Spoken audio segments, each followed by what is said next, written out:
संसार में the life seems to be a setup of frustration. ये संसार एक प्लेटफॉर्म बनाया हुआ है, यहां पे आपको फ्रस्ट्रेशन मिलने का पूरा पूरा बंदोबस्त किया हुआ है आपके लिए।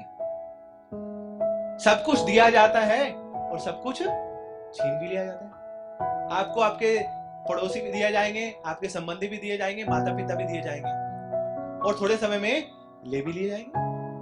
कोई चीज परमानेंट नहीं है। जैसे भाड़े का घर होता है ना, किराए पे रह रहे हैं आप, तो किराए का घर कभी आपका नहीं है। और तो और बाकी चीज छोड़िए, ये शरीर भी आपका नहीं है, ये भी ले लिया जाएगा एक समय के लिए, एक समय के बाद छोड़िए जी, आप बहुत हो गया, बहुत दिन रह लिए। तो life is a setup for frustration, पूरा बंदोबस्त किया है यहाँ पे हमें प्रताड़ना देने के लिए। कई बार मूवीज होती है ना, generally movies and up with and में लिखा आता है दे लिव्ड हैप्पीली फॉरएवर। अब हमेशा के लिए लोग बहुत आनंद में रहेंगे। अरे पहले रहे तो सही, बाद में आनंद आएगा, पहले जिए तो सही। जीवन कितना है उनका, थोड़े समय में शरीर त्यागेंगे।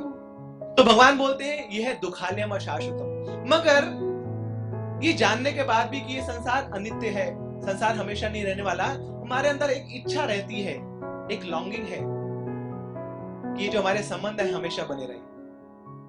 रहती है कि नहीं इच्छा? जो भी मेरे आसपास मुझे दिख रहा है, मेरी इच्छा अंदर से रहती है कि मेरा इनके साथ संबंध हमेशा हो। कितने जन्मों का साथ? 7 जन्मों का साथ, हमेशा रहे साथ, मरने के साथ भी, मरने के बाद भी। ये इच्छा क्यों आती है फिर? जब हम जानते हैं कि सब कुछ अनित्य है, सब कुछ टेम्परेरी है, उसके बाद भी इच्छा क्यों आती है?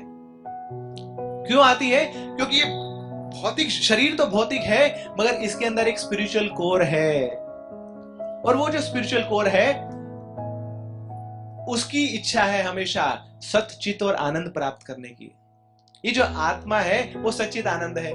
शरीर बेशक भौतिक है, शरीर टेम्परेरी है, मगर आत्मा तो इटर्नल है। तो वो जो स्पिरिचुअल कोर है उसकी इच्छा है हमेशा रहने की, हमेशा संबंधों को के साथ रहने की, संबंधों को निभाने की। मगर प्रॉब्लम क्या है? अभी ये मिसफिट है, ये मिसमैच है। शरीर टेम्परेरी, स्पिरिचुअल कोर इटर्नल, तो ये मिसमैच है, इनकम्पैटिबल है, और इसके कारण फ्रस्ट्रेशन आती है। ताला है और आप चाबी घुमाने का प्रयास कर रहे हैं, मगर वो चाबी नहीं है जो इस ताले की चाबी है, तो क्या होगा? फ्रस्ट्रेशन होगा ना। बोले मैंने बोला था चाबी संभाल के रख लो तुम, फिर इधर डाल गई तुमने, एक दूसरे पे चिल्लाते हैं। फ्रस्ट्रेशन आ रही है क्योंकि ताले की सही चाबी आपके पास नहीं है। दंपति एक साथ ना शादी हो जाती है, उसके बाद क्या होता है? मिसमैच होता है, गुण मिलते नहीं है। गुण मिलेंगे कैसे? कलयुग का माल है सब, घिसा पिटा माल है, गुण कैसे मिलेंगे? गुण होने चाहिए ना पहले मिलने के लिए। तो कलयुग में कौन सा गुण है? कलेर दोष निधे राजन, तो कलयुग में तो दोष ही दोष है, तो गुण मिलेंगे कैसे? गुण है ही नहीं। तो मिसमैच होता है, तो फिर घर घर की कहानी बन जाती है, घर घर में युद्ध होता है। तो इसलिए जब तक ये इनकम्पैटिबिलिटी रहेगी तो फ्रस्ट्रेशन बनती रहेगी। श्रील प्रभुपाद एक बार रथ यात्रा में एड्रेस कर रहे थे डिवोटीज को, तो वहां हिप्पी लोग थे। शुरुआत की जो रथ यात्रा थी, प्रभुपाद जी के सारे शिष्य कौन थे? हिप्पी तो थे। अब हिप्पी लोगों को मौका मिल गया, और वो भी क्या, खुलेआम डांस करने का रथ यात्रा में।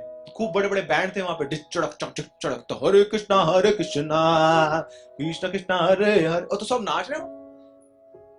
तो हिप्पियों ने आज तक ये देखा नहीं था, बोले ये कैसा है ना। पहले तो हम ऐसे कुछ जब नशे लेके नाचते थे तो पुलिस वाले पकड़ते थे हमें, और यहाँ पे अब नाच रहे हैं तो पुलिस वाले एस्कॉर्ट कर रहे हैं साथ साथ, सब लोग साथ साथ जा रहे हैं, सुरक्षा के लिए सुरक्षा प्रदान कर रहे हैं। तो ऐसा मौका उनको कभी मिला नहीं, तो खूब डांस किया उन्होंने। प्रभुपाद जी उनको देख के बहुत खुश हुए। प्रभुपाद जी बोलते हैं, बोले I am very happy to see you that you are frustrated from your material life. मैं बहुत खुश हूं आपको देखकर कि आप अपने भौतिक जीवन से बहुत फ्रस्ट्रेटेड हो चुके हैं। प्रभुपाद बोलते हैं, the purpose of human life is to become frustrated from material life. मनुष्य जीवन का पर्पस क्या है? ये जान लेना कि ये जो भौतिक जीवन है ये फ्रस्ट्रेशन का ही जीवन है। तो जब इस भौतिक संसार में फ्रस्ट्रेशन होगी तो आपको आध्यात्मिक संसार में आने की जिज्ञासा होगी। तो बहुत अच्छा है कि नहीं भौतिक संसार की फ्रस्ट्रेशन? इट इज अ बून, ये तो वरदान है। जिन लोगों को भौतिक संसार में बहुत ही कष्ट मिलते हैं, ये भगवान की बहुत बड़ी कृपा है। नहीं तो वहीं पे मन लगाए रखते हैं हम, भगवान की तरफ कब आते हैं?